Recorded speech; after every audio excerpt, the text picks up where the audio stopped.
ये हमारी सीट है, तुम्हारी हिम्मत कैसे हुई यहाँ बैठने की? हटो यहाँ से और जाकर पीछे बैठो। मैं क्यों जाऊँ पीछे? जल्दी तो मैं आई हूँ ना, इसलिए आगे तो मैं ही बैठूंगी। तुम लोग देरी से आए हो, इसलिए आज तुम लोग पीछे बैठो। तू जानती भी है तू किससे बात कर रही है? हम अपने पापा से कहकर तुझे 2 मिनट में स्कूल से निकलवा देंगे, समझी? तू जैसी गरीब और काली यहाँ आगे नहीं, वहाँ पीछे वाली बेंच पर बैठती हुई अच्छी लगती है, समझी? इतना कहकर महक और खुशी अपर्णा का बैग उठाकर जमीन पर फेंक देती हैं और उसे सीट से धक्का देकर खुद आगे वाली सीट पर बैठ जाती हैं। और बेचारी अपर्णा रोते हुए अपना स्कूल बैग उठाती है और पीछे वाली सीट पर जाकर बैठ जाती है कि तभी क्लास टीचर आती है। बच्चों, नेक्स्ट वीक 15 अगस्त पर हमारा स्कूल एक एनुअल फंक्शन ऑर्गेनाइज कर रहा है। सभी बच्चे उस दिन तिरंगे के रंग की ड्रेस पहन कर आएंगे। Okay ma'am. टीचर अनाउंसमेंट कह के वहां से चली जाती हैं। टीचर के जाने के बाद सभी बच्चे एनुअल फंक्शन पर किस किस तरह की ड्रेस पहनेंगे आपस में डिस्कस करने लगते हैं। मैं तो तिरंगे जैसी फ्रॉक पहनूंगी और मैं तिरंगा साड़ी पहनूंगी। वैसे अपर्णा तुम क्या पहनोगी? अरे मैं तो भूल ही गई थी कि तुम तो इतनी गरीब हो कि स्कूल यूनिफॉर्म भी फटी हुई पहन कर आती हो। एनुअल फंक्शन पर तुम क्या ही न्यू ड्रेस पहनोगी? और तुम इतनी काली भी हो कि काले लोगों पर तो कुछ भी अच्छा नहीं लगता। तुम लोगों को पता है मैंने एक काले रंग की बिल्ली पाली है, लेकिन मेरी बिल्ली भी इस अपर्णा से ज्यादा काली नहीं है। अपर्णा की गरीबी और उसके काले रंग का मजाक उड़ाते हुए सारे बच्चे उस पर हंसने लगते हैं। स्कूल खत्म होने के बाद अपर्णा घर आती है और उदास होकर एक कोने में बैठ जाती है, जिसे देख सिलाई कर रही उसकी माँ साधना उसके पास आती है। क्या हुआ अपर्णा बेटा, इतनी उदास क्यों हो? किसी ने क्लास में कुछ कहा क्या? अपर्णा रोते हुए सारी बात अपनी माँ को बताती है। क्लास में सभी बच्चों ने मेरा काफी मजाक उड़ाया। वो हमेशा मेरे काले रंग और गरीबी को लेकर मुझे परेशान करते हैं, और आज जब टीचर ने 15 अगस्त पर तिरंगे जैसी ड्रेस पहनने के लिए कहा तो सभी ने फिर से मेरा मजाक उड़ाया। कहते हैं कि मैं गरीब हूँ, इसलिए मैं ये सब नहीं पहन सकती हूँ। माँ, मुझे भी स्कूल में एनुअल फंक्शन पर तिरंगे जैसी कोई ड्रेस पहननी है, पर तुम मेरे लिए तिरंगा गाउन बना दो ना, तुम्हें तो सिलाई आती है। कितनी बेबस माँ हूँ मैं, लोगों के कपड़े सिलती हूँ लेकिन अपनी बेटी को एक नया गाउन तक लाकर नहीं दे सकती। अगर आज तेरे बाबा जिंदा होते तो हमारी हालत ऐसी नहीं होती। अपने पति मनमोहन के गुजर जाने के बाद साधना लोगों के कपड़े सिलकर ही अपना और अपनी बेटी का गुजारा चलाती है। पता है दोस्तों, मैंने तो सोच लिया है मैं एनुअल फंक्शन पर महात्मा गांधी जी का रोल करूंगा। मेरी तो एनुअल फंक्शन की ड्रेस भी आ गई है। मैं तो बहुत ज्यादा एक्साइटेड हूँ एनुअल फंक्शन के लिए। क्लास के सभी बच्चे 15 अगस्त एनुअल फंक्शन के लिए काफी ज्यादा खुश होते हैं कि तभी अपर्णा क्लास में एंटर होती है, जिसे देखो गाइस, हमारी क्लास की मिस यूनिवर्स और रिचेस्ट पर्सन आ रही है, अपर्णा। तुम्हारी 15 अगस्त की फंक्शन की ड्रेस आ गई है ना? कहाँ से आई, इटली या जापान से? इटली और जापान से तो नहीं, लेकिन 15 अगस्त के एनुअल फंक्शन के लिए मेरी मम्मी खुद मेरे लिए तिरंगा गाउन बनाएंगी। क्या तिरंगा गाउन? ठीक है, हम भी देखते हैं कि फंक्शन में किसकी ड्रेस सबसे अच्छी होगी। स्कूल खत्म होने के बाद अपर्णा जल्दी से घर जाती है और फिर से अपनी माँ से तिरंगा गाउन बनाने की जिद करने लगती है। अब 15 अगस्त के एनुअल फंक्शन के लिए सिर्फ 1 हफ्ता रह गया है, लेकिन आपने अभी तक मेरा तिरंगा गाउन ड्रेस नहीं बनाई। कब बनाओगी माँ? अब मैं तुझे कैसे बताऊं मेरी बच्ची, गाउन बनाने के लिए मुझे एक बड़े और अच्छे कपड़े की जरूरत है, और इस वक्त मेरे पास बिल्कुल भी पैसे नहीं है। क्या करूं, कुछ समझ नहीं आ रहा। साधना रात भर अपर्णा की ड्रेस के लिए काफी ज्यादा परेशान होती है। अगले दिन साधना अपने सिले हुए कपड़ों को देने के लिए जाती है। सूट तो तुमने अच्छा सिला है, ये लो इसके पैसे। शीतल बहन जी, मेरी बेटी की स्कूल में 15 अगस्त पर एक एनुअल फंक्शन हो रहा है जिसमें उसकी तिरंगा गाउन पहनना है, लेकिन मेरे पास तिरंगा प्रिंट का कपड़ा खरीदने के लिए बिल्कुल भी पैसे नहीं है। क्या आप मुझे थोड़े पैसे और दे सकती हैं? मैं आपके 3-4 सूट फ्री में सिल दूंगी। मुझे इस वक्त कोई भी सूट नहीं सिलवाना है, और न ही मेरे पास इन सारी चीजों के लिए पैसे हैं, समझी? शीतल की ऐसी बेइज्जती करने पर बेचारी साधना की एक आखिरी उम्मीद भी टूट जाती है। 15 अगस्त को करीब आता देख दिन पर दिन साधना की टेंशन भी बढ़ने लगती है। हे भगवान, तू ही मेरी मदद कर। आज तक मैं अपने बच्चों को कोई भी खुशी नहीं दे पाई हूँ।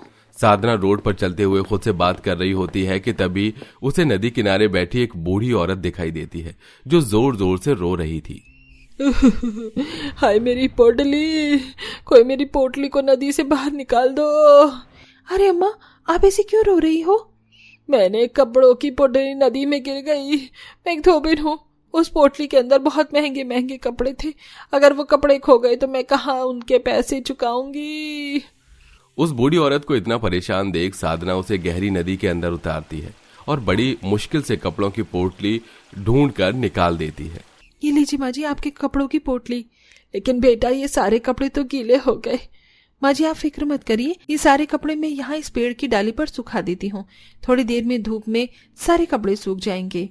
साधना उस पोटली में से सारे कपड़े निकाल कर पेड़ की डाली पर उसे सूखने के लिए डाल देती है। इसी बीच साधना उस बूढ़ी औरत में काफी बात होती है और बातों बातों में साधना उसे अपनी सारी परेशानी भी बता देती है। बेटा परेशान मत हो, भगवान है ना, सब कुछ ठीक करेगा। चल अब मैं चलती हूँ, मेरे साथ कपड़े भी सूख गए हैं। बूढ़ी औरत सारे कपड़ों को पोटली में बांधती है और चली जाती है। तभी साधना देखती है कि पेड़ की टहनी पर एक बहुत बड़ा सफेद कपड़ा सूख रहा है, जिसे वो बूढ़ी औरत ले जाना भूल जाती है। अम्मा तो इस सफेद कपड़े यहीं भूल गई। दिखने में तो काफी ज्यादा महंगा लग रहा है। एक काम करती हूँ, इसे अपने साथ ले जाती हूँ। अगर अम्मा मिलेगी तो मैं उन्हें दे दूंगी। साधना उस बड़े सफेद से कपड़े को अपने घर में लाकर रख देती है और ऐसे ही 3 से 4 दिन बीत जाते हैं। लेकिन उस बूढ़ी अम्मा का साधना को कोई भी पता नहीं चलता। और इधर जब 15 अगस्त के लिए सिर्फ 2 ही दिन रह जाते हैं। तुम मुझसे बिल्कुल भी प्यार नहीं करती हो। 15 अगस्त को सिर्फ 2 दिन रह गए हैं और तुमने अभी तक मेरा गाउन नहीं सिला। अगर कोई दूसरी माँ होती तो वो अभी तक मेरे लिए सुंदर सा तिरंगा गाउन सिल देती। ये कहते हुए अपर्णा रोकर बाहर चली जाती है। अपनी बेटी को इस तरह रोता देख अब और नहीं, मैं अपनी बेटी को और ऐसे रोता हुआ नहीं देख सकती। अब मैं उसके लिए गाउन सिलूंगी। मैं गाउन सिलने के लिए कपड़े का इस्तेमाल करूंगी। अगर वो बूढ़ी अम्मा कपड़ा लेने के लिए आएगी तो मैं उन्हें जैसे तैसे कर पैसे जोड़कर कपड़े के पैसे दे दूंगी। साधना अब उस कपड़े को लेती है और अपने आंगन में उगी घास, पत्तियां और नारंगी रंग के फूलों को अच्छे से पीस लेती है और उस सफेद कपड़ों पर उन रंगों को लगाकर उस सफेद कपड़े को तिरंगा जैसा बना देती है। बस अब इसके सूखने का इंतजार है। इसके सूखते ही इससे अपनी बेटी के लिए सुंदर सा गाउन सिलूंगी। कपड़े के रंग सूखने के बाद साधना रात भर जागकर उस कपड़े से अपनी बेटी के लिए एक सुंदर सा तिरंगा गाउन सिलती है। अपर्णा बेटा ये देखो, मैंने तुम्हारे लिए तिरंगा गाउन सिल दिया है। अब जाओ और इसे जल्दी से पहन कर आओ। अपर्णा जल्दी से उस तिरंगा गाउन को पहनकर तैयार हो जाती है। माँ ये तिरंगा गाउन तो बहुत ज्यादा सुंदर लग रहा है। अपर्णा उस तिरंगा गाउन को पहनकर खुशी के मारे गोल गोल घूमने लगती है कि तभी उस तिरंगा गाउन के अंदर से एक सुनहरी रोशनी निकलती है और देखते ही देखते अपर्णा एक सुंदर और गोरी बच्ची में बदल जाती है, जिसे देख साधना ये क्या हुआ? मेरी बेटी का रंग काले से गोरा कैसे हो गया? माँ मैं तो इतनी काली थी लेकिन अचानक इतनी सुंदर कैसे हो गई माँ? ये सब मेरे यानी जादुई तिरंगा गाउन का कमाल है, इसलिए पहनता ही तुम काली से गोरी हो गई। हे भगवान, ये क्या? ये गाउन तो बोल रहा है अपर्णा बेटा जल्दी से गाउन को निकाल दो।